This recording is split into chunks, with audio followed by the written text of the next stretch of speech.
Good evening, this is VI Key 330 and today we'll be reading about SCP-010. Let us continue. SCP-010 Object Class Safe. Special Containment Procedures. The objects comprising SCP-010 are to be kept in numbered locked boxes in a high-security facility. They are not to be worn except by test subjects. SCP-010 are only to be removed from storage for testing.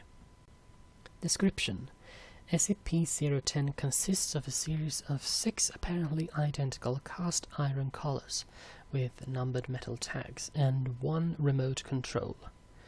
The control is SCP-010-1. The collars are SCP-010-2 through 010-7.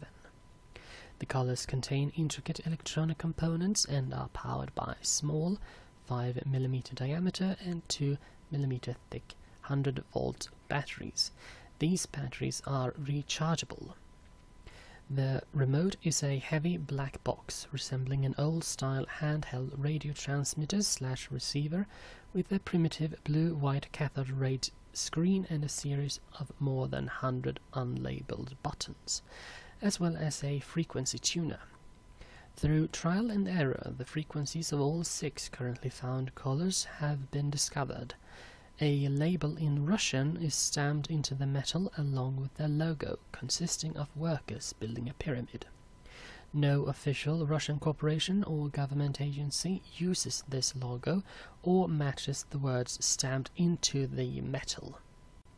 Placing the collar around the neck of a person and securing it allows one to control their every movement with the remote. It is also capable of producing an adrenal response and activating or deactivating the sympathetic nervous system. The most abnormal feature of the collar is the effect they have on the body morphology. They allow the user of the remote to reconfigure the shape of the victim to an extent that is apparently only limited by the knowledge of the programming language of the remote. Addendum 010-1 History. SCP-010 was discovered in the basement of a lone man in the Midwestern United States after a local disappearance was connected to him.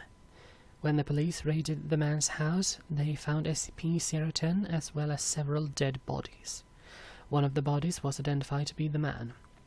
The others were several of the other missing persons. Cause of death seemed to be mass suicide. However, there were signs of significant struggle first. Addendum 010-2 Disassemble Experiment. Test 1. SCP-010-2 taken apart piecewise.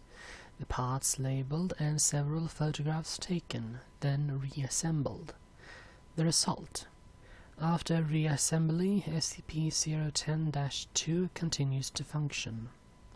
Test 2. SCP-010-8 constructed identically to SCP-010-2, but with the closest approximations available to the unreplicable components. Result: SCP-010-8 fails to function. Test 3.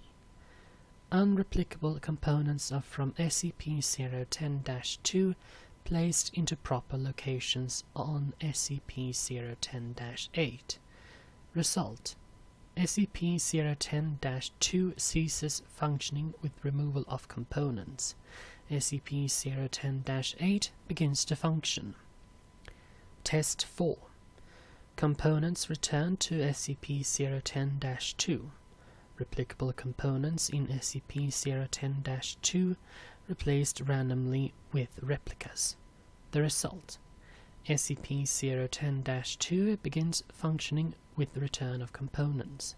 Changing replicable components for replicas does not significantly reduce functionality. Replacement of a damaged transistor decreased time from transmission to effect of SCP-010-2 response to command entered in the remote by 12%. Addendum 010-3 SCP-010 has been demonstrated to work more effectively in creating unskilled labor than for any other task. The logo is apt. Doctor Redacted. So, that was SCP-010, the cast iron collar and remote. Honestly, the thought of having a cast iron collar that can remotely control one another is rather frightening. Effectively, yes, but also morally frightening. I hope you enjoyed listening to this, and please leave a comment down below and subscribe for more. Also check out the Patreon link down below for more updates. Thank you kindly.